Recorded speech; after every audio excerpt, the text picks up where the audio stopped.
Hello friends, आप सभी का स्वागत करते हैं हमारे चैनल रश्मि फन व्लॉग पर। तो आप सब देख रहे हैं दर्द से मोहब्बत भाग 46।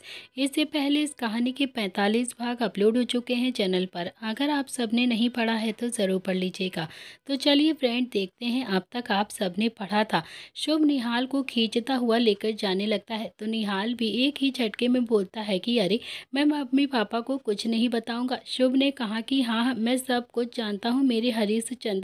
चुपचाप से अब चले यहाँ से। तीनों ही भाई संजय को बिना कुछ जवाब दिए वहाँ से चले गए। तो वहीं संजय खुद में ही हंसकर बड़बड़ाते हुए बोलता है कि अपने बाप को पागल समझते हैं। इन्हें लगता है कि जैसे ये हमें कुछ नहीं बताएंगे तो मैं कुछ भी नहीं जानूंगा।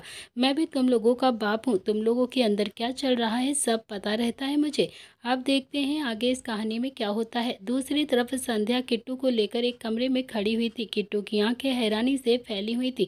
वो कमरा बहुत ज़्यादा बड़ा था और बहुत ही ज़्यादा लग्जरी। किट्टू ने संध्या की तरफ देखा और कहा कि मैम, इतना बड़ा कमरा।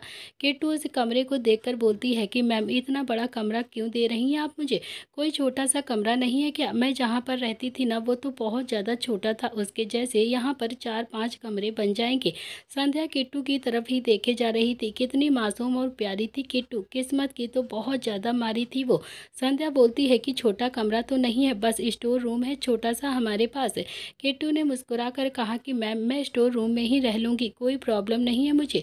संध्या हैरानी से बोलती है कि पागल हो गई हो क्या तुम? हम अपने घर के मेहमानों को स्टोर रूम में रखेंगे क्या? यहीं पर रहना है तुम्हें? चुपचाप से जाकर अब बेड पर लेट जाओ और आराम करो। किसी भी चीज़ की अगर ज़रूरत होगी तो तुम मुझे बोलना, समझे तुम? किट्टू ने भी अब हल्की सी हाँ में अपनी गर्दन हिला दी और फिर से उस बड़े से कमरे की तरफ हैरानी से देखने लगती है। अचानक ही उस लग्जरी भरे खाली कमरे को देखकर किट्टू के दिल की धड़कनें एकदम से तेज हो गई थी। वो कभी भी अकेली नहीं रही थी आज तक, और आज उस कमरे को देखकर उसे बहुत ज़्यादा घबराहट भी हो रही थी और उसे बहुत ज़्यादा डर भी लग रहा था, क्योंकि वो कमरा भी बड़ा था। किट्टू ने हल्का सा पलट कर देखा तो संध्या वहाँ से जा चुकी थी। किट्टू ने अपनी घबराहट को धीरे धीरे कंट्रोल किया और जैसे तैसे बालकनी की तरफ जाने लगी। वो बालकनी की गेट को खोलने की कोशिश कर रही थी। वो बार बार उसे पुश कर रही थी, लेकिन वो गेट अभी उससे खुल ही नहीं रहा था। किट्टू पूरी जान लगाकर उसे खोलने की कोशिश कर रही थी, लेकिन अभी तक वो गेट उससे खुल ही नहीं रहा था। वो थोड़ा सा परेशान हो जाती है। तभी अचानक से किट्टू ने उसके एकदम से झटका मारा और वो गेट खुल गया। लेकिन किट्टू पीछे हटी और सीधा रुद्र के सीने से जा टकराई। तो रुद्र को वहां पर देखकर किट्टू के तो जैसे सांसें ही अटक गई थी। तो वहीं रुद्र ने भी अपने सीने पर अपना हाथ रखकर, मैं खोल रहा था ना गेट को, तो तुम इतनी ज्यादा जान लगाने की क्या जरूरत थी? तुम्हें शांति से खड़ी भी नहीं हो सकती क्या? किट्टू ने अपना सिर हल्का सा झुका लिया और चुपचाप से खड़ी रहती है। रुद्र बोलता है कि बालकनी में जाना है क्या तुम्हें? तो किट्टू ने हल्की सी हाँ में अपनी गर्दन हिला दी। रुद्र ने उस आधे खुले गेट को पूरी तरह से खोल दिया और फिर बोला कि जाओ, अब तुम जा सकती हो। किट्टू जल्दी से बालकनी में भाग जाती है और वो बालकनी में गई तो उसकी आंखें अब और भी ज़्यादा हैरानी से, शॉक्ड से फैल गई थी। बालकनी नहीं थी, वो बहुत बड़ी सी बालकनी थी, बहुत ही ज़्यादा सुंदर सी थी। वहाँ एक झूला भी टंगा हुआ था और एक सोफा सेट और बहुत ही सारे सुंदर सुंदर फ्लावर पॉट रखे हुए थे। वो एक गमले के पास जाती है, वहाँ पर एक रोज़ लगा हुआ था। किट्टू उस रोज़ की तरफ प्यार से देखने लगती है। उसने जैसे ही उसे अपना हाथ उठाकर उसे छूना चाहा, वैसे ही रुद्र बोलता है कि किट्टू। तो किट्टू ने भी रुद्र की आवाज़ से एकदम से अपना हाथ पीछे खींच लिया। उसने हल्का सा पलट कर रुद्र की तरफ देखा तो रुद्र बोलता है कि तुम्हें रोज़ अच्छे लगते हैं क्या? तो किट्टू ने भी ना में अपनी गर्दन हिला दी। तो रुद्र बोलता है कि अरे, तुम इतना ज़्यादा डरती क्यों हो मुझसे? मैं तुम्हें खा जाऊंगा क्या? अगर कुछ पसंद है तो बोलती क्यों नहीं हो तुम? किट्टू चुपचाप से गर्दन झुका लेती है और फिर रुद्र के सामने खड़ी रहती है। रुद्र भी अब गमले के पास आया और उस रोज़ को तोड़ने लगा। तो किट्टू बोलती है कि नहीं सर, मत तोड़िए ना प्लीज़ इस रोज़ को। रुद्र बोलता है कि टेंशन मत लो तुम किट्टू, तोड़कर तुम्हें ही दूंगा। किट्टू बोलती है कि इसीलिए ही तो बोल रही हूँ सर, प्लीज़ मत तोड़िए इस रोज़ को, गमले में बहुत ज़्यादा खूबसूरत लग रहा है ये, प्लीज़ इसे लगा रहने दीजिए, टूट जाएगा तो एकदम से मुरझा जाएगा। किट्टू ने अपनी मासूमियत से कितनी गहरी बात बोल दी थी रुद्र से। रुद्र भी अब किट्टू की तरफ देखे जा रहा था और फिर वो खुद से ही बुदबुदाते हुए बोलता है कि शायद मैंने भी तुम्हें तोड़ दिया है और फिर तुम भी अब एकदम से मुरझा गई हो। और रुद्र बोलता है कि अच्छा ठीक है, नहीं तोड़ता मैं इसे, तुम्हें घर पसंद आया? तो किट्टू हैरानी से रुद्र की तरफ देख रही थी। वो धीरे आवाज़ में बोलती है कि कौन सा घर? रुद्र बोलता है कि अरे मेरा घर, और किसका घर? तो किट्टू थोड़ा सा घबराते मुस्कुराते हुए बोलती है कि सर, घर थोड़ी ना है, ये तो महल है, महल। मैंने तो इतने बड़े बड़े घर बस टीवी में ही देखा है, आज हकीकत में भी देख रही हूँ इस घर को। सर, आप तो बहुत ही ज़्यादा पैसे वाले हैं।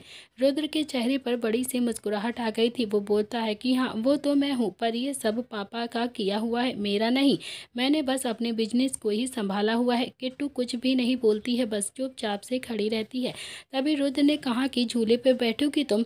किट्टू ने हल्की सी ना में अपनी गर्दन हिला दी तो रुद्र भी 2 कदम चलकर किट्टू के पास आया और फिर उसने भी किट्टू की कलाई पकड़ी और फिर उसे अपने साथ जबरदस्ती झूले के पास लेकर आ जाता है और फिर उसने बहुत ही प्यार से किट्टू को झूले पर बैठाया और खुद भी उसके बराबर में आकर बैठ जाता है। दोनों ही अब आराम से झूले पर बैठे थे और फिर पैर से वो झूला झुलाने लगता है। किट्टू को बहुत ज़्यादा अच्छा लग रहा था। ठंडी ठंडी हवाएं भी चल रही थी, बड़ा सा चांद और इतनी सुंदर सी बालकनी और फिर वो झूले पर बैठी हुई थी। उसे तो ऐसा लग रहा था कि जैसे वो कोई सपना देख रही हो इस वक्त। किट्टू भी अब किसी राजकुमारी से कम नहीं लग रही थी। उसकी वो ड्रेस उस पर बहुत ही ज़्यादा खूबसूरत लग रही थी। वो दोनों ही इस वक्त परफेक्ट कपल लग रहे थे। उसने भी अपनी आंखें बंद कर ली और फिर उस लम्हों को महसूस करने लगी। उसके चेहरे पर एक सुकून की मुस्कुराहट आ जाती है जो शायद बहुत ही दिनों के बाद आई थी।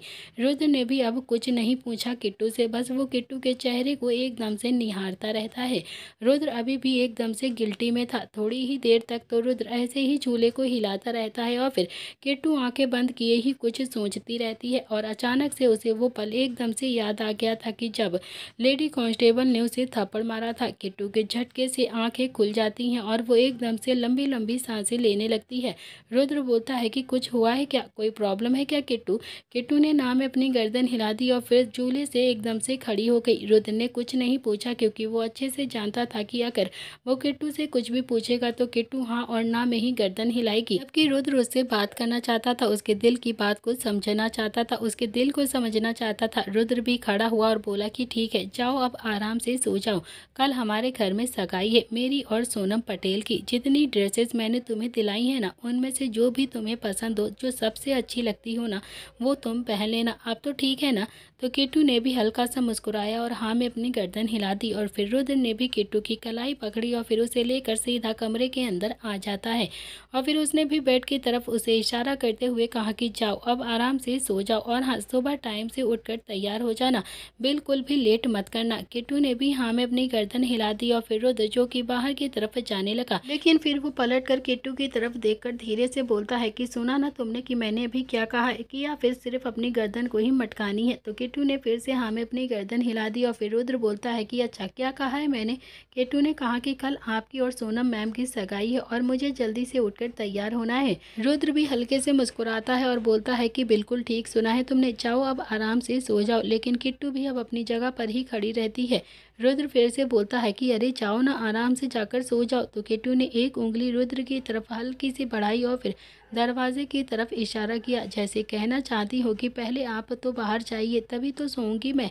रुद्र ने भी एक गहरी सांस ली और फिर कमरे से बाहर चला गया। तो वहीं दूसरी तरफ नील जो कि बालकनी में खड़ा होकर इधर उधर चक्कर लगा रहा था, उसके दिल की धड़कनें भी एकदम से तेज थी। बार बार वो अवनी को कॉल कर रहा था लेकिन अवनी नील का फ़ोन बार बार काट रही थी और ये देखकर तो नील को अब बहुत ज़्यादा गुस्सा भी आ रहा था। उसे बहुत ज़्यादा गुस्सा आने लगा था। फिर उसने भी अवनी को मैसेज किया कि टीचर जी, अगर आपने मेरा फ़ोन रिसीव नहीं किया ना तो फिर मैं आपके घर अभी के अभी आ जाऊंगा और फिर वहां से वापस भी नहीं आऊँगा। लेकिन अवनी ने उसके इस मैसेज का भी कोई रिप्लाई नहीं किया था। नील भी अब अपने फ़ोन की तरफ देखकर थोड़ा सा गुस्से से दांत पीसता हुआ बड़बड़ाते हुए बोलता है कि यार, नीलकंठ प्रताप सिंह को हल्के में ले रही है ये, मेरी तो कोई वैल्यू ही नहीं है इसकी नज़र में। चल देखता हूँ कि कब तक मुझे इग्नोर करती है ये। इतना कहकर वो भी अब घर से बाहर निकल गया और करीब आधे घंटे के बाद बाइक उसने अवनी के मोहल्ले के बाहर आकर रोकी। लेकिन जैसे ही उसने बाइक उसके मोहल्ले के बाहर आकर रोकी वैसे ही एकदम से बारिश शुरू हो गई थी। नील ने भी अब आसमान की तरफ देखा और फिर हल्का सा मुस्कुरा कर कहा कि यार, तुम्हारा अलग ही है, बिल्कुल अलग ही चलाते हो मैटर अपना। एक तो मेरी प्रॉब्लम बढ़ती जा रही है और कल अगर मैंने जिया से सगाई कर ली ना तो फिर सब कुछ गड़बड़ हो जाएगा, सब कुछ एकदम से बेकार हो जाएगा और ऊपर से इंद्रदेव ने भी वर्षा कर दी है। यार क्या करूँ मैं? खैर छोड़ो, लगता है कुछ रोमांटिक सा आने वाला है अब। इतना कहकर नील भी अब बाइक से नीचे उतरा और फिर सीधा अवनी के घर के बाहर आकर खड़ा हो जाता है। फिर उसने भी दरवाजे को बजाते हुए अपने दिल पर हाथ रखा और कहा कि अवनी गेट खोलो, अवनी गेट खोलो। लेकिन अवनी ने अभी तक दरवाज़ा नहीं खोला था। नील ने भी फ़ोन निकाला और फिर अवनी को कॉल किया। अवनी ने अभी भी नील का कॉल रिसीव नहीं किया था, वो अभी भी फ़ोन को नहीं उठा रही थी। नील बेस से बोलता है कि यार टीचर जी, आखिरी बार कह रहा हूँ तुमसे, या तो गेट खोल दो आकर या फिर मुझे मेरे प्रपोज़ल का जवाब दे दीजिए, नहीं तो मैं पूरे मोहल्ले के सामने आकर अभी तमाशा कर दूंगा और चिल्ला चिल्ला कर सारी चीज़ें बोलूँगा। अवनी अभी भी दरवाज़ा नहीं खोल रही थी तो नील अभी फिर से फ़ोन मिलाता है, लेकिन अवनी ने इस बार भी फ़ोन को कट कर दिया था। अभी भी उसने उसका कॉल रिसीव नहीं किया। अब तो नील का दिमाग बहुत ही ज़्यादा ख़राब होने लगा था। वो ज़ोरों से चिल्लाते हुए बोलता है कि ए अवनी, अगर मैं पसंद नहीं हूँ तो दरवाज़ा खोल के मुँह पर बोलना कि मैं पसंद नहीं हूँ। ऐसे मेरा बार बार फ़ोन काट कर क्या दिखाना चाहती हो तुम? ये क्या मेरे साथ गेम खेल रही हो तुम? वहीं अवनी, जो कि अभी अपने कमरे में बैठी हुई थी, नील की ये सारी बातें सुनकर एकदम से घबरा गई थी। उसका दिल भी बहुत ज़्यादा डर रहा था। मतलब नील ने जैसा कहा वैसे ही करने की कोशिश वो कर रहा था। वो पूरे मोहल्ले में तमाशा बनाना चाहता था अवनी का। अवनी भी अब अपने कमरे से निकलकर सीधा अपने मेन गेट के पास आ जाती है। इतने में ही नील फिर से दरवाजे को बजाता हुआ जोर से बोलता है कि टीचर जी, अगर आपको मुझसे शिकायत है या कोई भी प्रॉब्लम है, कुछ भी दिक्कत है तो फिर मुझे फेस करो ना, मुझे मेरे मुंह पर बोलो ना। मैं 2 दिन से परेशान हूँ इतना ज़्यादा। एक बार कह दो कि मुझसे प्यार नहीं करती हो अब तो सच में मैं यहाँ से चला जाऊँगा हमेशा के लिए। लेकिन ऐसे मुझे इग्नोर मत करो प्लीज़। उठते बैठते सोते जागते बस मुझे आप ही दिखाई देती हो, हर जगह बस आप ही मिलती हो मुझे। अवनी यार प्लीज़ एक बार बात तो कर लो मुझसे। लेकिन अवनी की दिल की धड़कनें तो एकदम से बढ़ी हुई थी। वो नील को क्या ही कहती। इतने में ही नील 2 कदम पीछे हटा और फिर जोरों से चिल्लाता हुआ बोलता है कि टीचर जी ऐसा नहीं चलेगा, बिल्कुल भी नहीं चलेगा। आपको मेरे सवालों का जवाब देना ही पड़ेगा। बाहर निकलिए अभी के अभी टीचर जी। ऐसे नहीं हो सकता है बिल्कुल भी। आप मुझे प्यार करती हैं, तभी तो आपने मुझे इतना महंगा फ़ोन गिफ्ट किया था। आपके दिल में मेरे लिए कुछ ना कुछ तो है, तभी तो आपने मुझे इतने अच्छे से पढ़ाया है। टीचर जी एक बार मेरे प्रपोजल को एक्सेप्ट कर लीजिए। मेरी बात तो सुनिए प्लीज़, प्लीज़ मेरे सामने आइए। मैं कोई छोटा मोटा आदमी नहीं हूँ, आप सुनिए तो सही मेरी बात। लेकिन अवनी, जो कि अपने दरवाजे के पास में ही खड़ी हुई थी, उसकी आंखें हल्की सी नम हो गई थी। तो वहीं नील फिर से चिल्लाता हुआ बोलता है कि टीचर जी, आप सुन रही हैं ना कि मैं क्या कह रहा हूँ? अवनी यार प्लीज़ एक बार मेरी बात तो सुन लो तुम। और तभी आसपास में जो लोग रहते थे वो भी एकदम से छाता लेकर अपने घर के बाहर आकर खड़े हो गए थे। सब नील की तरफ ही देख रहे थे। उतने में ही एक आदमी बोलता है कि अरे, ये तो छोटे मालिक है ना। नील ने भी उसकी बात सुन ली थी और फिर उसे देखकर बोलता है कि अरे हरिया के काका, आप ही बताइए, क्या मैं अवनी के लायक नहीं हूँ क्या?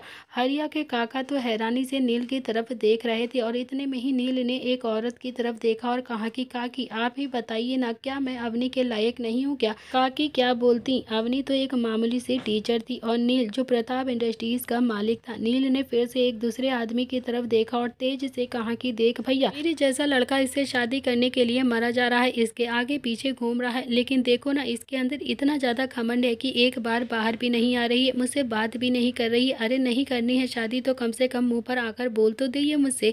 और तभी एक औरत ने अवनी को आवाज़ लगाते हुए कहा कि अवनी, अवनी बेटिया बाहर आओ, एक बार बाहर तो आ जाओ तुम। इतने में ही एक दूसरी औरत बोलती है कि हाँ हाँ अवनी, एक बार बाहर तो आओ और देखो ये लड़का है कौन। ये लड़का सच में बहुत ज़्यादा अच्छा है। लेकिन अवनी की आंखों में तो जैसे एकदम से पानी के झरने बह रहे थे। उसे बिल्कुल भी अच्छा नहीं लग रहा था कि नील ने पूरे मोहल्ले को परेशान कर दिया था इतनी रात में, और फिर पूरे मोहल्ले को ये बात भी पता चल गई थी कि वो अवनी से प्यार करता है। इतने में ही नील फिर से बोलता है कि अरे टीचर जी नहीं आएंगी बाहर, आना ही नहीं चाहती हैं वो बाहर, वो मुझसे बात ही नहीं करने चाहते हैं। इन्हें डर है कि कहीं मैं इन्हें खा ना जाऊं। अरे खाऊंगा नहीं आपको, प्लीज़ प्यार नहीं करती हो तो मुंह पर आकर एक बार कह दो कि नहीं करती हूँ प्यार। यकीन मानो दोबारा से इस चौखट पर कभी नहीं आऊँगा, हमेशा के लिए चला जाऊँगा यहाँ से। अब अवनी ने भी काफ़ी ज़्यादा गुस्से में अपने आंसुओं को पोंछा और दरवाज़ा खोला और फिर सीधा नील के पास आ गई। नील के चेहरे पर तो एक मीठी सी मुस्कुराहट आ गई थी। अवनी ने अगले ही पल नील के कॉलर को गुस्से से पकड़ते हुए उसे हिलाते हुए बोला कि नहीं नहीं करती हूँ मैं तुमसे प्यार। सुना तुमने कि मैंने क्या कहा? और कुछ कहना है तुम्हें? और कुछ सुनना है तुम्हें? नहीं ना, नहीं करती हूँ प्यार तुमसे, नहीं करती हूँ, नहीं करती हूँ, नहीं करती हूँ। अब जाओ यहाँ से, चुपचाप से जाओ यहाँ से। पूरे मोहल्ले को परेशान करने की ज़रूरत नहीं है तुम्हें। इतनी रात को पूरे मोहल्ले के सामने ये बात बतानी ज़रूरी नहीं है कि तुम मुझे प्यार करते हो। क्या ज़रूरी था ये सब चीज़ बताना? क्योंकि शादी मुझे तुमसे करनी है, मोहल्ले को नहीं, समझे तुम? और तुम्हें कई बार कह चुकी हूँ मैं कि मेरी ज़िंदगी है, मेरी मर्जी है, मेरी शादी करके डेडिकेट नहीं करूँगी मैं, समझे तुम? यहाँ मोहल्ले में बच्चों को पढ़ाऊँगी मैं और उनकी ज़िंदगी बनाऊँगी। मुझे कोई शादी वादी नहीं करनी है, समझे तुम? तुम्हारे जैसे लड़के पर विश्वास करके अपनी लाइफ की सबसे बड़ी गलती करी है मैंने, कभी भी नहीं करूँगी। आज प्यार करते हो, कल को किसी और के साथ मुझे छोड़ दोगे। जाओ यहाँ से, अब मुझे तुमसे कोई मतलब नहीं है। नील अवनी की आंखों में देखकर बोलता है कि टीचर जी एक बार मेरी बात तो सुनिए आप। अवनी गुस्से में चिल्लाते हुए बोलती है कि नहीं नहीं सुननी है मुझे तुम्हारी कोई भी बात, नहीं सुनना चाहती हूँ मैं, निकलो यहाँ से। इतना कहकर उसने भी नील की बाजू पकड़ी और फिर लगभग उसे खींचते हुए गुस्से से बोलती है कि जाओ यहाँ से, मुझे तुम्हारी कोई बात नहीं सुननी है, बिल्कुल भी नहीं सुनना चाहती हूँ मैं तुम्हारी कोई भी बात को। मोहल्ले वाले कुछ कहते उससे पहले ही अवनी ने हल्का सा पलट कर सबकी तरफ देखा और कहा कि मेरी जिंदगी है तो फिर डिसीजन लेने का हक भी सिर्फ मेरा है। आप लोग क्यों बोल रहे हैं बीच में? आप लोगों के प्रेशर में करने से मैं ऐसे वैसे किसी भी गैर लड़के से शादी नहीं करूंगी, बिल्कुल भी नहीं करूंगी। ये सुनकर तो मोहल्ले वाले हैरानी से अवनी की तरफ देख रहे थे। इतने में ही नील बोलता है कि ऐरा गैरा नहीं हूँ मैं टीचर जी। अवनी ने गुस्से में कहा कि ऐरे गहरे ही हो तुम, समझे तुम? पूरे मोहल्ले में मेरी बेइज्जती करवा के रखती है, निकलो यहाँ से अभी के अभी। इतना कहकर वो उसे खींचते हुए उसकी बाइक तक लेकर आ जाती है और फिर लगभग गुस्से से उसका हाथ झटकते हुए बोलती है कि बाइक पर बैठो और निकलो यहाँ से और दोबारा से इस मोहल्ले में दिख भी मत जाना। आज के बाद इस मोहल्ले की तरफ मुड़कर भी मत देखना, नहीं तो टांगे तोड़ दूंगी तुम्हारी, समझे तुम? मुझे लगा कि तुम एक शरीफ और अच्छे इंसान हो, लेकिन अब पता चल रहा है कि तुम तो सच में निहायत ही गिरे हुए इंसान हो, बहुत ज़्यादा बदतमीज हो तुम, निकलो यहाँ से। नील अवनी की तरफ ही देखे जा रहा था और उसने एक बार फिर से अवनी को समझाते हुए कहा कि अरे टीचर जी आप मेरी बात तो सुन लीजिए प्लीज़।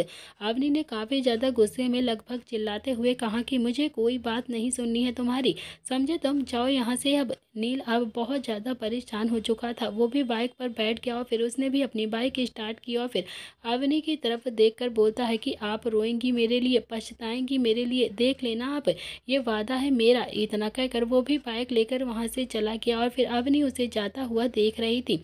अवनी की आंखों में एक बार फिर से पानी आ गया था, उसकी आंखें भीग गई थी। नील भी गुस्से में बाइक प्रताप हाउस के बाहर आकर रोकता है और फिर खुद में ही बड़बड़ाता हुआ अंदर की तरफ जाने लगा। पता नहीं खुद को क्या समझती है, एक बार मेरी बात भी नहीं सुनी इस लड़की ने। इतनी भी सुंदर नहीं है कि मुझे ऐसे हाथ पकड़कर अपने मोहल्ले से बाहर कर दे, इतनी भी स्मार्ट नहीं है ये। अरे दुनिया में इससे भी अच्छी मुझे मिल जाएंगी, अपॉइंटमेंट लेती है मुझसे मिलने के लिए, और ये है कि मुझे ऐरा गहरा लड़का समझ रही है इसकी तो मैं। नील ने भी इतना ही कहा था कि तभी सामने से संजय आ गया और फिर संजय को देखकर नील की सिट्टी पिट्टी एकदम से गुम हो गई थी, वो तो एकदम से घबरा गया था।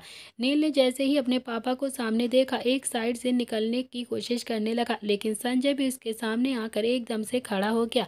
नील दूसरी साइड से निकलने लगता है तो संजय फिर से उसके सामने जाकर खड़ा हो जाता है। नील को भी अब अपने पापा से बहुत ज्यादा डर लग रहा था। नील ने भी बच्चों सा मुंह बनाकर संजय की तरफ देखा, जैसे कोई छोटा सा बच्चा बाहर खेलकर आया हो और उसकी मम्मी पापा उसे डांटने के लिए तैयार हो। उसे बहुत ज्यादा डर लग रहा था। नील और संजय बिल्कुल ऐसे लग रहे थे इस वक्त। संजय ने भी हाथ बांधकर बोला कि इतनी रात को कहाँ से आ रहे हो तुम बरखुरदार, इतनी रात को क्या जरूरत थी बाहर घूमने की? नील ने भी मुस्कुरा कर कहा कि पापा यार एक बात, आप जब बरखुरदार बोलते हो ना तो बाय गॉड मेरा दिल एकदम से जीत लेते हो।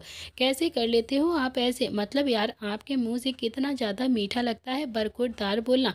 प्लीज़ आप रोज़ एक दो बार तो बोल ही दिया करो। आई लव यू पापा, चलिए चलकर आप सो जाते हैं।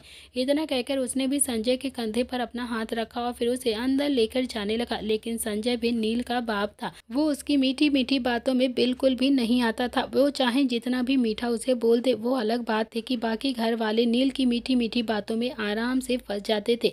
यहाँ तक कि रीडर्स भी नील की मीठी मीठी बातों में आ जाते हैं और उसे बहुत सारा प्यार देते हैं। लेकिन संजय जो थोड़ा सा डिफरेंट था सबसे। संजय बोलता है कि बातें मत घुमाओ तुम बरखुरदार, ये बताओ कि कहाँ से आ रहे हो इतनी रात को और क्या कहा है उस लड़की ने। ये सुनकर तो नील ने भी अब संजय की तरफ हैरानी से देखा और उसने थोड़ा सा बच्चे जैसा मुंह बना लिया और धीरे से बोलता है कि पता नहीं खुद को क्या समझती है पापा, मतलब मैं नीलकंठ प्रताप सिंह उसके आगे पीछे भाग रहा हूँ और वो है कि अपने आप को पता नहीं क्या कौन सी महारानी समझती है। मतलब उसे लगता है कि मैं बेवकूफ़ हूँ, मैं ऐरा गैरा लड़की हूँ, मैं कुछ भी नहीं कर सकता हूँ इसके लिए वो कुछ ज़्यादा ही पढ़ी लिखी हुई है। संजय भी नील की शक्ल देखे जा रहा था और फिर आखिरकार नील झूठ मूठ कर रोते हुए अपने पापा के सामने एक्टिंग करके बोलता है कि पापा वो मान ही नहीं रही है, अब मैं क्या करूं। संजय ने कहा कि तूने उसे बताया कि तू नीलकंठ प्रताप सिंह है। तो नील ने भी सर उठाकर संजय की तरफ देखा और बोला कि नहीं, बताया तो नहीं है मैंने अभी उसे, वो कुछ सुनना ही नहीं चाहती है, वो मुझसे बात ही नहीं कर रही है। अब मैं क्या करूं पापा, उसने तो मेरा हाथ पकड़कर अपने मोहल्ले से बाहर निकाल दिया और मुझे वार्न किया है कि मैं वहां कभी भी ना आऊं। अब क्या ही बताऊं मैं उसे। संजय ने भी हल्का सा चांटा नील के गाल पर धीरे से मारा और फिर नील का गाल एक साइड हो गया और फिर संजय बोलता है कि अकल नहीं है तेरे अंदर, बिल्कुल भी अकल नहीं है, पागल है पागल तू। एक तेरा भाई, उसे लगता है कि मैं बेवकूफ़ हूँ और वो किट्टू को घर लेकर आया और फिर मुझे समझ में नहीं आया कि किट्टू को वो क्यों लेकर आया है घर पर। वो अपने आप को बहुत ज़्यादा समझदार समझता है और एक तू है जिसने माँ से बात करनी भी ज़रूरी नहीं समझी। कल माँ तेरी और जिया की सगाई भी कर देंगी। तो नील बोलता है कि अरे पापा तो आप ही बताइए ना कि मैं क्या करूँ, मेरी तो कुछ समझ में ही नहीं आ रहा है। अब सब कुछ तो आपकी वजह से ही हुआ है ना। सोनम पटेल का बाप, उसने कहा था कि एक दिन और दिया है और आप मान गए। संजय बोलता है कि माना नहीं था मैं, ये सब तेरे उस नालायक भाई की वजह से हुआ है, उसने ही मुझे मजबूर किया था, वरना मुझे कोई फ़र्क नहीं पड़ता है कि अगर मेरे 2-3 प्रोजेक्ट अपने हाथ से भी निकल जाएंगे ना तो मुझे कोई फ़र्क नहीं पड़ेगा। लेकिन उसी ने ही कहा था कि ना बहुत सारा नुकसान हो जाएगा। वो सब कुछ छोड़ो, अब तुम बताओ कि तुमने क्या सोचा है अपने लिए। तो नील बोलता है कि अरे कुछ भी नहीं सोचा है पापा, एक बार सुबह जाकर देखूंगा, मान जाएगी तो ठीक है, वरना सगाई करने में अब क्या ही प्रॉब्लम है। सगाई मैं कर लूंगा जिया के साथ, शादी तक सगाई तोड़ दूंगा, फिर मैं ना आगे उसको मना लूंगा। ये सुनकर तो संजय ने एक और हल्का सा चाटा नील की गाल पर जड़ा और फिर नील का चेहरा फिर से एक बार इधर की तरफ हो गया था। तो नील ने भी अपने गाल पर अपना हाथ रखा और फिर थोड़ा सा शिकायत करते हुए अपने पापा से बोला कि यार पापा, बस हाथ चलाने आते हैं आपको, जुबान चलानी आती है आपको, और कुछ नहीं करना आता है। अरे कभी कभी एडवाइस भी कर दिया करो मुझे। तो संजय ने फिर से अपने हाथ दिखाते हुए नील की तरफ घूरा और कहा कि इस बार हल्का नहीं मारूंगा, इतनी तेज मारूंगा कि हॉल में जाकर गिरेगा, समझा तू, तेरा मुंह ही तोड़ दूंगा मैं। एक तो दोनों ही भाइयों ने मेरा दिमाग पूरी तरह से खराब करके रखा है, बस उल्टी सीधी हरकतें करते रहते हो, दो के दोनों के अंदर दिमाग नहीं है। कल 10 मेहमान घर पर आएंगे और फिर तुम दोनों के अलग ही ड्रामे चलेंगे। मैं तो परेशान हो गया हूँ। मैं भी देखता हूँ कि वो रुद्र का बच्चा किट्टू से कैसे सगाई करता है, और तू, तेरा तो कुछ भी नहीं पता है, तू ना शायद ही कुछ कर पाएगा। रुद्र में इतनी तो समझ है ना कि जिससे वो शादी कर रहा है उसे घर तो लेकर आ गया, लेकिन तू तू तो बिल्कुल बिल्कुल पागल है, तेरा तो कुछ भी नहीं हो सकता है, खुद भगवान भी तेरा कुछ नहीं कर सकते। कब से जानता है तू अवनी से, यही करीब 3-4 महीने से ना, और 3-4 महीने में तुझसे वो लड़की शादी के लिए मनाई नहीं गई, ना ही तू उसे सच बता पाया, ना तूने उसे अपने बारे में आज तक कुछ भी बता पाया। और तो और जब उसे सच पता चल गया तब भी तूने अपोलाइजेस नहीं दिया, तब भी उससे तूने माफ़ी नहीं मांगी। अरे अपने भाइयों के साथ मिलकर उस लड़की को ही गलत ठहरा दिया, पागल कहीं का, बिल्कुल अकल नहीं है तेरे अंदर। और अब उम्मीद करते हो कि एक ही रात में सब कुछ ठीक हो जाए, वो लड़की मान जाए और फटाफट से तुझसे शादी कर ले। कैसे ठीक हो जाएगा बेवकूफ़ इंसान, मैं भी तो सुनूं। नील अब थोड़ा सा सीरियस हो गया था। वो बोलता है कि पापा बताइए ना कि मैं क्या करूं अब। संजय ने कहा कि मुझे नहीं पता है कि तुम क्या करोगे और क्या नहीं, लेकिन हाँ, कल अगर पार्टी में मेरी बेइज्जती हुई ना तो फिर तुम्हें और तुम्हारे उस लाडले भाई को घर से बाहर जरूर खड़ा कर दूंगा, दो के दोनों ही घर से बाहर निकाल दूंगा। ज़्यादा टाइम नहीं लगेगा मुझे, जान हलक में अटका कर रख दी है मेरी, कोई कुछ नहीं बताता है, पागल कहीं का, सब के सब पागल हैं। याद रख लियो, अगर कुछ भी गलत हुआ ना कल की पार्टी में, तू तो मेरे हाथ से जरूर पिटेगा। इतना कहकर संजय भी अब सीधा अंदर की तरफ चला गया। तो नील भी धीरे से बोलता है कि यार पापा कुछ तो सजेशन दे दो। संजय एकदम से रुका और फिर उसने भी पलट कर नील की तरफ देखा और बोलता है कि अब तो कुछ भी नहीं कर सकते हैं, ना कोई सजेशन तुझे दे सकता हूँ, टाइम नहीं है मेरे पास। लेकिन अगर तुझे ऐसा लगता है कि सगाई करने के बाद तू सगाई आराम से तोड़ सकता है जिया के साथ, तो फिर तू खुद ही देख ले। पर मैं कोई भी सीरियल का ड्रामा अपने घर पर नहीं चाहता हूँ, समझा तू? रुद्र पर तो मुझे भरोसा है कि वो कुछ भी ऐसा नहीं करेगा कि इस घर की इज्जत पर बात आ जाए। वो कभी भी मेरी बेइज्जती किसी के सामने होता हुआ नहीं देख सकता है और ना ही वो ऐसा कोई काम करेगा। लेकिन तुझ पर भरोसा नहीं है मुझे, क्योंकि तू तो इज्जत और बेइज्जत से बिल्कुल परे सोचता है। नील ने भी हल्की सी हाँ में अपनी गर्दन हिला दी और फिर संजय बोलता है कि ये क्या बतख की तरह अपनी गर्दन मटका रहा है? तू अपनी गर्दन को मटकाना बंद कर और अपने दिमाग को खोलना शुरू कर दे। नील बोलता है कि हाँ हाँ, मतलब आप सच कह रहे हो पापा, मैं इज्जत बेइज्जती से बिल्कुल परे हो कर सोचता हूँ। संजय गुस्से में वहां से चला गया और फिर उसके जाते ही नील भी सीधा अपने कमरे के अंदर आ गया था।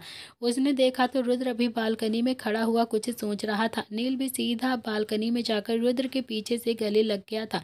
उसके दिल में भी इस वक्त बहुत ज्यादा सवाल चल रहे थे। रुद्र बोलता है कि क्या हुआ, मानी नहीं क्या? नील बोलता है कि कहाँ मानी यार, मानती नहीं है वो। मुझे भी यार क्या यही आफत पसंद आ गई। अब एक ही दिन में तो बचा है, अब एक दिन में कैसे मनाऊं मैं उसे? सोच रहा हूँ सगाई कर लेता हूँ, बाद में सगाई तोड़ दूंगा जिया के साथ। रुद्र बोलता है कि देख ले, तू जानता है ना पापा को अच्छे से, अगर कुछ भी उल्टा सीधा हुआ ना तो फिर तेरी क्लास तो लगेगी ही लगेगी और साथ में मेरी क्लास भी लग जाएगी। पापा मुझे भी छोड़ेंगे नहीं, हम दोनों ही घर से बाहर होंगे। नील बोलता है कि यार नहीं लगेगी कोई भी क्लास, तू ना टेंशन मत ले। रुद्र ने नील की तरफ देखा और खुद से हल्का सा दूर करते हुए कहा कि कपड़े गीले हो गए हैं, जाकर चेंज कर ले तू। नील ने खुद को देखा और बोला कि हाँ यार, बारिश में तो उसे मनाने की कोशिश कर रहा था मैं, और देखो पूरी तरह से भीग गया, लेकिन वो तो बस टस से मस भी नहीं हुई। खैर छोड़ो, चेंज करके आता हूँ अभी, फिर आकर तुझे गले लगाऊंगा, ओके? तो नील ने भी अब सीधा वॉशरूम की तरफ कपड़ा लिया और चला गया। रुद्र पता नहीं क्या सोच रहा था, उसकी नजर भी अपने बराबर वाले कमरे की बालकनी पर थी, जहाँ पर उसने किट्टू को ठहराया हुआ था। कुछ सोचकर वो भी एकदम से जंप करके सीधा बालकनी से दूसरी बालकनी की तरफ चला गया था, मतलब किट्टू के कमरे की बालकनी के पास आ गया था। वो गेट से भी आ सकता था, लेकिन उसे बहुत ज्यादा डर था कि गलती से भी अगर उसके पापा ने उसे देख लिया किट्टू के कमरे के पास, तो अभी तो उसने नील की हालत खराब होती हुई देखी है, अभी सिर्फ नील की हालत खराब है, फिर उसकी भी ऐसे ही खराब कर देंगे। वैसे भी रुद्र का तो एकदम सीक्रेट था, संजय ही जानता था। रुद्र भी दबे पांव बालकनी से होता हुआ सीधा किट्टू के कमरे में आ गया और उसने बेड की तरफ देखा तो वहां पर किट्टू नहीं थी। रुद्र की आंखें एकदम से हैरानी से बड़ी हो जाती हैं और मुंह खुला का खुला रह गया था। उसने भी अब जल्दी से दरवाजे की तरफ देखा, दरवाजा भी बंद था। रुद्र ने इधर उधर नजरें घुमाकर देखा तो उसे एक कोने में किट्टू जमीन पर सोती हुई नजर आई। तो रुद्र ने भी अब अपने दोनों ही हाथ अपने कमर पर रखे और फिर किट्टू की तरफ देखकर खुद में ही बड़बड़ाते हुए बोलता है कि यार मैं इससे शादी करके ठीक तो कर रहा हूँ ना, कहीं मैं कोई गलती तो नहीं कर रहा हूँ इससे शादी करके? ये पागल तो नहीं है, इतना बड़ा बेड छोड़कर, इतना बड़ा कमरा छोड़कर ये इस कोने में जाकर सो रही है? बिल्कुल पागल है क्या ये लड़की? रुद्र भी दबे पांव किट्टू के पास आ जाता है और फिर उसने भी अपना एक हाथ किट्टू के गाल पर प्यार से लगाया और फिर किट्टू जो एकदम से चिल्ला पड़ती है, उसने रुद्र की तरफ देखा और फिर लंबी लंबी सांसें लेने लगती है। रुद्र को समझते देर नहीं लगी कि किट्टू फिर से एकदम से पैनिक हो गई है और उसे फिर से वही डर सता रहा है, उसे फिर से डर लगने लगा है। रुद्र ने भी किट्टू को अपनी बाहों में एकदम से जकड़ लिया और फिर उसकी कमर को हल्का हल्का सा रब करते हुए बोलता है कि रिलैक्स रिलैक्स हो जाओ तुम, कुछ भी नहीं हुआ है, मैं हूँ किट्टू, मैं हूँ रुद्र, कोई नहीं है तुम्हारे पास, मैं हूँ, देखो आंखें खोलकर। किट्टू ने आंखें बंद कर ली थी और शायद वो फिर से नींद के अंदर चली गई थी और फिर से सो गई और वो बड़बड़ाते हुए बोलती है कि मैंने कुछ नहीं किया है, मुझे मत मारो प्लीज़, मैंने कुछ नहीं किया है, छोड़ दो मुझे प्लीज़, प्लीज़ मेरी माँ को छोड़ दो, पापा आएंगे शिकायत करूँगी आपसे, प्लीज़ छोड़ दीजिए, पापा आएंगे तो शिकायत करूँगी पापा से, पापा आप सबकी पिटाई करेंगे बहुत ज़्यादा, प्लीज़ मुझे मत मारो। रुद्र को भी समझ में आ रहा था कि किट्टू का पास्ट वाकई बहुत ही ज़्यादा दर्दनाक था उसके लिए। रुद्र ने भी अब किट्टू को बहुत ही प्यार से सहलाते हुए सुला दिया था। किट्टू भी धीरे धीरे नींद की आगोश में चली गई थी और रुद्र जो कि किट्टू को लेकर सीधा बेड पर आ गया था, उसने भी किट्टू को बहुत ही प्यार से बेड पर लेटाया और फिर उसे ब्लैंकेट से अच्छे से कवर कर दिया। किट्टू के चेहरे पर बहुत ज़्यादा पसीना आया हुआ था, वो किट्टू के सर को ही सहलाता रहता है और किट्टू जैसे ही बेड पर आती है तो उसे एकदम से बेचैनी हो गई थी। वो भी अब कभी करवट लेती तो कभी सीधा लेट जाती तो कभी उल्टा पेट लेट जाती। रुद्र जैसे ही ये सब कुछ देख रहा था, उसे आखिरकार किट्टू की नींद एकदम से टूट गई और फिर वो उठकर बेड पर बैठ जाती है। उसने भी अपने सामने रुद्र को देखा तो वह एकदम से डर गई थी। उसे डर लग रहा था कि रुद्र अब पता नहीं उससे क्या बोलेगा। रुद्र बोलता है कि रिलैक्स, मैं सब कुछ देखने आया था कि तुम ठीक से सो रही हो या फिर नहीं। वैसे तुम जमीन पर क्यों सो रही थी, बेड पर भी तो सो सकती थी ना। किट्टू कुछ नहीं बोलती है, चुपचाप से बैठी रहती है और रुद्र बोलता है कि किट्टू जब मैं कुछ पूछूं ना तो जवाब दिया करो तुम। अब बताओ जमीन पर क्यों सो रही थी तुम। किट्टू बोलती है कि ये बहुत ही ज़्यादा मुलायम है ना, चुभता है। तो रुद्र हैरानी से किट्टू की तरफ ही देखे जा रहा था। किट्टू ने सर झुकाकर अपनी लड़खड़ाती हुई जुबान में कहा कि झूठ नहीं बोल रही हूँ सर, मैं सच कह रही हूँ। ये बहुत ही ज़्यादा मुलायम है और इतने मुलायम पर सोने की आदत नहीं है मुझे, इसीलिए नींद नहीं आ रही थी। जमीन पर ही नींद आती है मुझे, इसीलिए मैं जगन जमीन पर सो गई थी। रुद्र बोलता है कि देखो किट्टू, अब तुम्हें यहाँ पर ही रहना है तो फिर बेड पर सोने की आदत डालनी तो पड़ेगी ही ना। एक दो बार ऐसा होगा तुम्हें बेड पर नींद नहीं आएगी और फिर धीरे धीरे नींद आने लगेगी। अब तुम इसी पर सोने की कोशिश करो, समझे। तुम जमीन पर सोने की ज़रूरत नहीं है। किट्टू ने भी हाँ में अपनी गर्दन हिला दी और फिर रुद्र भी कमरे से निकलकर सीधा बालकनी की तरफ जाने लगा। किट्टू हैरानी से रुद्र की तरफ देख रही थी। रुद्र बालकनी के दरवाजे तक आया और फिर उसने पलटकर किट्टू की तरफ देखा और कहा कि तुम्हें अकेले कमरे में डर लगता है क्या। किट्टू ने हल्की सी नम आंखों से हाँ में अपनी गर्दन हिला दी। तो रुद्र भी अब मन ही मन खुद से बोलता है कि यार कुछ दिन और फिर तुम मेरे कमरे में आ जाओगी, हमेशा के लिए मेरे साथ रहोगी। रुद्र ने फिर से हल्के से मुस्कुराकर किट्टू से कहा कि डरो मत, जिस चीज़ से डर लगे ना उसे से फाइट करनी चाहिए हमें। किट्टू ने भी हल्की सी हाँ में अपनी गर्दन हिला दी और फिर रुद्र भी कमरे से सीधा बालकनी की तरफ चला गया। किट्टू जल्दी से बेड से उठी और फिर भागती हुई बालकनी के दरवाजे पर आई और फिर उसने सबसे पहले दरवाजे को बंद कर लिया। रुद्र ने जैसे ही बालकनी में महसूस किया कि किट्टू ने बालकनी का दरवाज़ा बंद कर दिया है, उसके चेहरे पर एक मीठी सी मुस्कुराहट आ जाती है और फिर वो भी जंप करके सीधा अपनी बालकनी की तरफ चला जाता है। और वो जैसे ही अपने कमरे के अंदर आया तो नील भी हाथ बांधकर रुद्र की तरफ ही देखे जा रहा था और अपने मन में एकदम से बहुत सी चीज़ों को दौड़ा रहा था। नील ने भी अब अपने कपड़े चेंज कर लिए थे। नील बोलता है कि कहाँ गया था तू। रुद्र बोलता है कि वॉशरूम गया था। ये सुनकर तो नील की आंखें हैरानी से फैल गई थी। वो बोलता है कि अच्छा, तू बालकनी में सूसू करने गया था क्या। तो रुद्र थोड़ा सा गुस्से में नील की तरफ घूर कर देखता है और नील बोलता है कि हाँ हाँ बताना मुझे, गुस्से में ऐसे घूर क्यों रहा है। तो मुझे बालकनी में सूसू करने गया था ना, कहीं बारिश का फ़ायदा उठाकर तूने गार्डन में ही सूसू तो नहीं कर दिया ना। सुबह मम्मी से शिकायत करूंगा कि तूने रात को गार्डन में सूसू कर लिया है। उल्टे उल्टे काम करने लगा है आजकल तू। रुद्र का मन तो अभी ऐसा कर रहा था कि जैसे बालकनी से ही जंप लगाकर कूद जाए। उसने भी एक नज़र नील की तरफ घूर कर देखा तो नील बोलता है कि झूठ भी ना सफाई से बोलना चाहिए, समझा। तो मैं जानता हूँ किट्टू को देखने के लिए गया था तो वो ठीक से सोई है या फिर नहीं सोई है, समझा। उसे हमारे घर में कोई प्रॉब्लम तो नहीं है, पर हाँ मानना पड़ेगा तुझे, मुझे लगता नहीं था कि तुझे अपने किए पर इतना ज़्यादा पछतावा होगा और तू किट्टू को घर तक लेकर आ जाएगा। ऐसे सच बता, तुझे उस लड़की से प्यार तो नहीं हो गया है ना। तो रुद्र बोलता है कि यार दिमाग खराब है क्या तेरा, कुछ भी बोलता रहता है उल्टा सीधा। प्यार व्यार नहीं है मुझे उससे, मैं बस उसके साथ जो कुछ भी किया हूँ ना उसकी गिल्टी में ही हूँ। उसी गिल्टी के चक्कर में मैं उसे घर तक लेकर आ गया हूँ, इससे ज़्यादा कुछ भी नहीं। इतना कहकर रुद्र भी नील को इग्नोर करता हुआ बेड की तरफ आकर आराम से लेट गया। नील बोलता है कि झूठ मत बोल, इतना तो मैं तुझे जानता हूँ कि एक तीर से दो निशाने लगाने वाला इंसान है तू। किट्टू से शादी करेगा और फिर सोनम पटेल को अपनी जिंदगी से आउट करेगा। चल बता अब तेरा आगे का क्या प्लान है। मेरी नैया तो मझधार में ही है, क्या पता मैं तेरी नैया का चंपू वाला बन जाऊं, तेरे प्लान में तेरी हेल्प कर दूं। रुद्र ने भी अपनी आंखें बंद कर ली और वो बोलता है कि मेरे प्लान में मुझे किसी की भी हेल्प की ज़रूरत नहीं है, मैं अपनी फाइट खुद ही लड़ सकता हूँ, मुझे किसी की हेल्प की ज़रूरत नहीं है। तू अपनी सोच बस, तेरी लड़ाई मेरी लड़ाई में से कई ज़्यादा लंबी है। इतना कहकर उसने भी एक तकिया उठाया और फिर अपने मुंह पर रख लिया, क्योंकि अब वो नील की किसी भी बात का कोई भी जवाब देने वाला नहीं था। नील बोलता है कि कब तक मेरे सवालों का जवाब नहीं दूंगा, आज नहीं तो कल, कल नहीं तो परसों, अपने प्लान के बारे में तो बताएगा ही तो मुझे। रुद्र ने भी जवाब नहीं दिया और चुपचाप से करवट लेकर आराम से सो गया। नील ने भी एक तकिया उठाया और फिर रुद्र के मुंह पर जल्दी से पैक करके मारा और फिर अपना मोबाइल लेकर बैठ गया। उसने भी सबसे पहले अवनी को मैसेज किया, टीचर जी प्लीज़ मान जाइए ना, मैं नहीं रह सकता हूँ आपके बिना, बहुत प्यार करता हूँ आपसे, मुझे आदत पड़ गई है अब आपकी, प्लीज़ टीचर जी। इधर दूसरी तरफ से अवनी ने जब नील का मैसेज पढ़ा तो उसके होठों पर हल्की सी मुस्कुराहट आ गई थी, लेकिन अगले ही पल उसका मुंह एकदम से बन गया था। वो खुद में ही बड़बड़ाते हुए बोलती है कि सारे मोहल्ले में मुझे बदनाम कर दिया है और अब देखो मैसेज पे मैसेज किए जा रहा है, जबकि जब बाइक से गया था तो कह रहा था कि मैं आपसे कभी नहीं बात करूंगा, वापस नहीं आऊँगा। अभी तो 2 घंटे भी नहीं हुए हैं और मैसेज करने शुरू कर दिए। इतने में फिर से अवनी का फ़ोन वाइब्रेट होता है। अवनी ने देखा तो उसमें नील का एक और मैसेज आया हुआ था। उसमें लिखा था, टीचर जी प्लीज़ मान जाओ ना प्लीज़, मैं सुबह फिर आऊँगा आपसे मिलने के लिए। मुझे बस आपके होठों से हाँ सुननी है, क्योंकि ना मैं अफोर्ड बिल्कुल भी नहीं कर सकता हूँ आपका बालम।